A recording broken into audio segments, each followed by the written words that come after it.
نحمده ونصلي ونسلم على رسوله الكريم ونبيه العظيم محمد المصطفى رحمة للعالمين وعلى آله الطيبين الطاهرين وأصحابه الهادين المهديين. أما بعد فأعوذ بالله من الشيطان الرجيم. بسم الله الرحمن الرحيم. تلك الرسل فضلنا بعضهم على بعض منهم من كلم الله ورفع بعضهم درجات. وقال النبي صلى الله عليه وآله وسلم إني أرى ما لا ترون وأسمع ما لا تسمعون. وفي رواية قال النبي صلى الله عليه وآله وسلم إن الله زوالي الأرض فرأيت مشارقها ومغاربها. صدق الله وصدق رسوله النبي الكريم الأمين ونحن على ذلك لمن الشاهدين والشاکرین والحمد للہ رب العالمین. بڑی چاہت اور محبت سے اپنے پیارے آقا کی ذات اقدس پر دل کی گہرائیوں سے درود و سلام کا نذرانہ پیش فرمائیں. پڑھیے الصلاۃ والسلام علیک یا سیدی یا رسول اللہ. الصلاۃ والسلام علیک یا سیدی یا حبیب اللہ. الصلاة والسلام عليك يا سيدي يا شفيع المذنبين وعلى آلك وأصحابك يا سيدي يا رحمة للعالمين. بے شمار حمد اللہ رب العزت کی اور لاکھوں درود نبی سید الوجود صلی اللہ علیہ وآلہ وسلم کی ذات اقدس پر. دعا ہے اللہ رب العزت آپ کی اور اس بندہ ناچیز کی اس مقدس محفل کی حاضری قبول و مقبول فرمائے.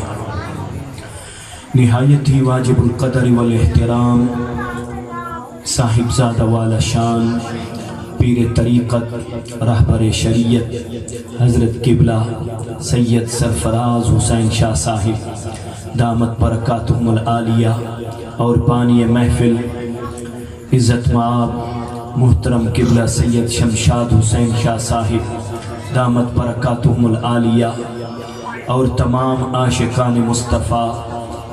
دلی دعا ہے اللہ رب العالمین محترم قبلہ شاہ صاحب کا ہر سال کی طرح اس سال میں بھی اپنے گھر میں جشن عید میلاد النبی صلی اللہ علیہ وآلہ وسلم منانا اللہ کریم اپنی پاک بارگاہ میں قبول و مقبول فرمائے.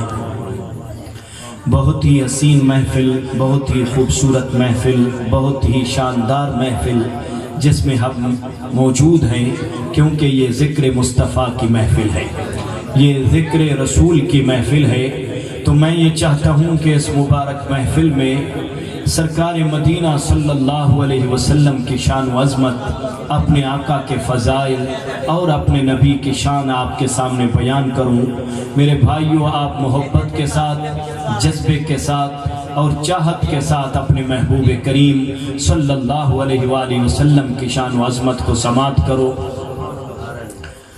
پہلا جملہ جو میں اپنی تقریر کا پیش کر رہا ہوں وہ آپ کے سماعتوں کی نظر کرتا ہوں. ارشاد فرمایا کہ اللہ تعالیٰ نے جتنے بھی ہم کو احکام عطا فرمائے ہیں، کسی حکم کے بارے میں اللہ تعالیٰ نے یہ نہیں فرمایا کہ یہ کام میں بھی کرتا ہوں، میرے فرشتے بھی کرتے ہیں، اے ایمان والو تم بھی یہ کام کرو.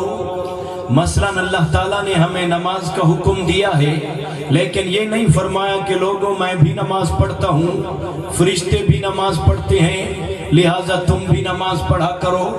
اللہ تعالیٰ نے روزے کا ہمیں حکم دیا ہے لیکن یہ نہیں فرمایا کہ میں بھی روزہ رکھتا ہوں، میرے ملائکہ بھی روزہ رکھتے ہیں اس لیے ایمان والو تم بھی روزہ رکھا کرو.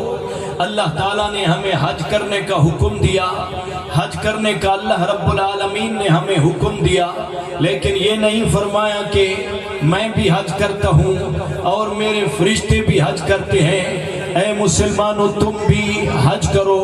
اللہ رب العالمین نے ہمیں زکوٰۃ ادا کرنے کا حکم دیا ہے، لیکن یہ نہیں فرمایا کہ میں بھی زکوٰۃ ادا کرتا ہوں، میرے فرشتے بھی زکوٰۃ ادا کرتے ہیں، لہٰذا اے مسلمانوں تم بھی زکوٰۃ ادا کیا کرو۔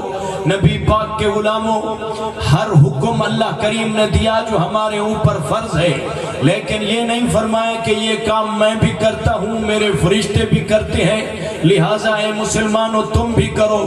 کسی حکم کے متعلق یہ نہیں فرمایا کہ میں بھی اس میں شامل ہوں، میں بھی اس میں شریک ہوں، میرے فرشتے بھی اس میں شریک ہیں۔ پوچھتے ہیں رب العالمین سے، اے مالک و مولا، پورے قرآن میں کوئی ایسا حکم تیرا موجود ہے کہ جس میں تو بھی شامل ہو، تیرے فرشتے بھی شامل ہوں اور مسلمان بھی اس میں شامل ہوں؟ تو اللہ کریم کی طرف سے جواب ملتا ہے کہ اے لوگو، ہاں وہ میرا ایک حکم ہے کہ جو میں خود بھی کرتا ہوں، میرے فرشتے بھی کرتے ہیں، اور ایمان والوں سے تقاضا ہے کہ وہ بھی یہ کام کریں، اور وہ ہے میرے محبوب کا درود السلام، اور وہ ہے ذکر مصطفیٰ، اور وہ ہے شان مصطفیٰ۔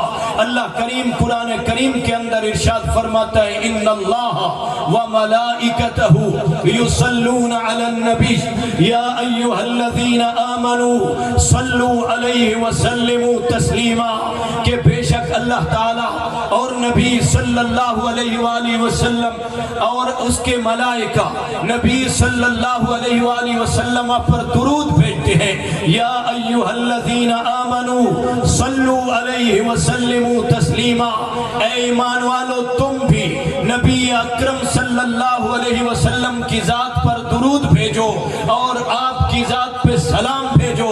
سلام تو خوب خوب میرے محبوب کی ذات پہ بھیجو۔ سرکار مدینہ صلی اللہ علیہ وآلہ وسلم کے غلاموں، پتہ چلا نماز کا اللہ تعالیٰ نے حکم دیا ہے لیکن اس میں خود شامل نہیں ہے، روزے کا اللہ کریم نے حکم دیا ہے لیکن خود اس میں شامل نہیں ہے۔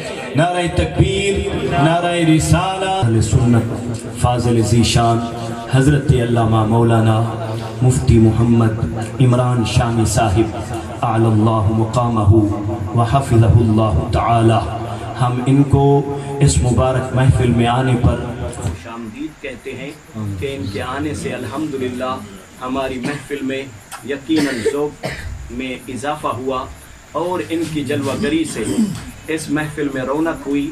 ان کا عظیم الشان خطاب ہم سب سماعت فرمائیں گے، اور آپ ہی کی انتظار تھی کہ آپ تشریف لائیں اور محفل کی زینت بنے اور مقررہ وقت پر آپ اپنا خطاب فرمائیں۔ نبی کریم صلی اللہ علیہ وآلہ وسلم کے غلاموں، تو یہ ہمارا فخر ہے اور ہمارے سر کا تاج ہے، اور ہمارے مسلک کی ایسے علماء رونق ہے۔ اللہ کریم ان کا سایہ دراز فرمائے، اور جس انداز میں یہ دین متین کی خدمت کر رہے ہیں اللہ کریم ان کی خدمات کو قبول فرمائے، اور اسی طرح علماء کرام، علماء اہل سنت کا سایہ دراز فرمائے۔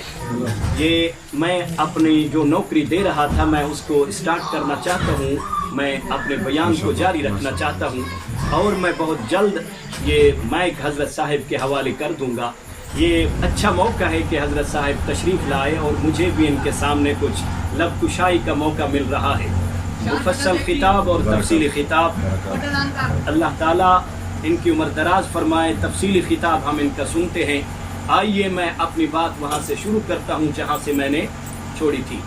سرکار مدینہ صلی اللہ علیہ وآلہ وسلم کے غلاموں میں عرض کر رہا تھا کہ دنیا میں ایک ہی کام ہے جو کہ اللہ تعالیٰ اس میں خود شامل ہے، اور ملائکہ کو اس میں شامل کیا، اور ایمان والوں کو اس میں شامل کیا، وہ ہے ہمارے پیارے نبی کا درود السلام۔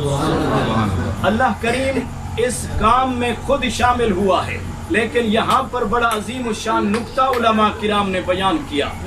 ارشاد فرماتے ہیں کہ حضرت آدم علیہ السلام کو ملائکہ نے سجدہ کیا، اللہ کریم نے ان کو سجدہ کرنے کا حکم دیا، لیکن فرشتوں نے سجدہ تو کیا، اس سجدہ کرنے میں اللہ تعالیٰ خود شامل نہیں ہے۔ سبحان اللہ کہیے۔ اللہ تعالیٰ نے حکم دیا کہ آدم علیہ السلام کو سجدہ کرو، تمام فرشتوں نے سجدہ کیا، اس سجدہ کرنے میں اللہ تعالیٰ خود شامل نہیں ہے، نبی کریم علیہ السلام کے غلاموں حضرت آدم کو ملائکہ کا سجدہ کرنا یہ بڑے کمال کی بات ہے، یہ بڑی فضیلت کی بات ہے، یہ بڑی شان کی بات ہے۔ لیکن علماء کرام ارشاد فرماتے ہیں حضرت آدم علیہ السلام کو ایک مرتبہ سجدہ ہوا اور پھر ہمیشہ ہمیشہ کے لیے وہ سجدہ ختم ہو گیا۔ ایک مرتبہ ملائکہ ان کے سامنے جھکے، اب وہ سلسلہ ہمیشہ کے لیے ختم ہو گیا۔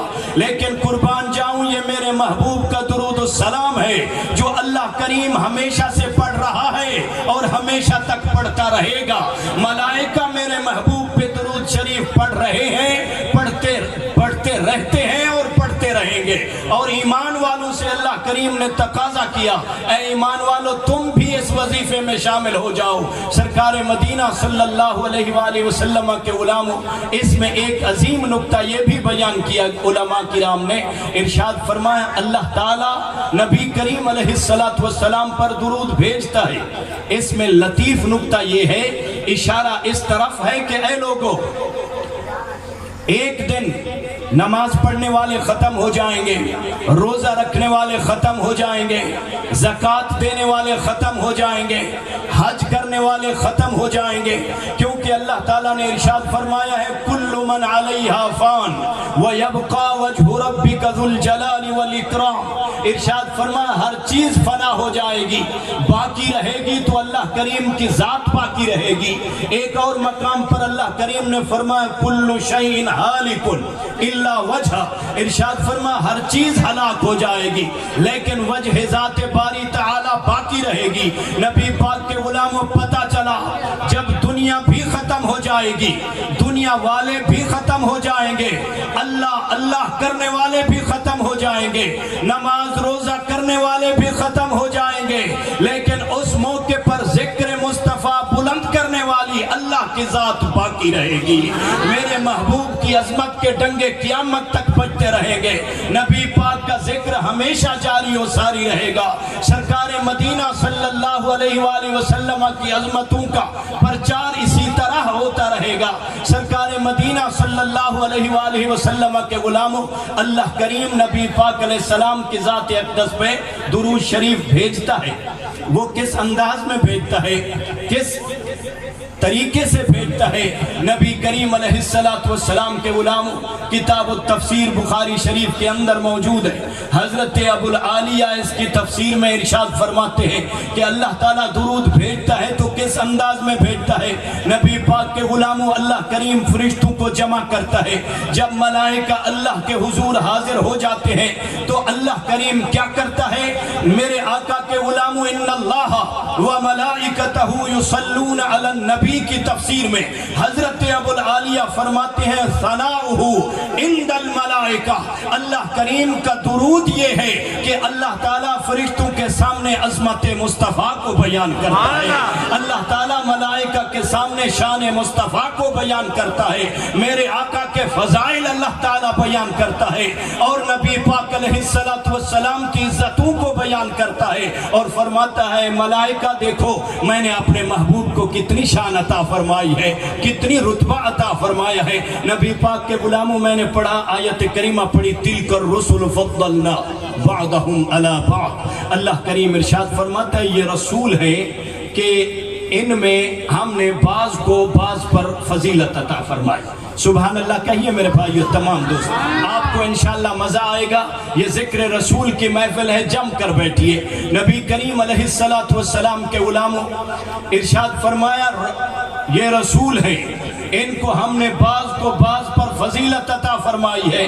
میرے بھائیو سارے نبی نفس نبوت میں سب برابر ہیں، نبی پاک کے غلاموں سارے رسول بحیثیت رسول سارے برابر ہیں، اس نسبت کے لحاظ سے کہ وہ اللہ کے رسول ہیں، اللہ تعالیٰ کے بھیجے ہوئے ہیں، اس شان کے ساتھ سارے برابر ہیں۔ لیکن جب شان و عظمت کی بات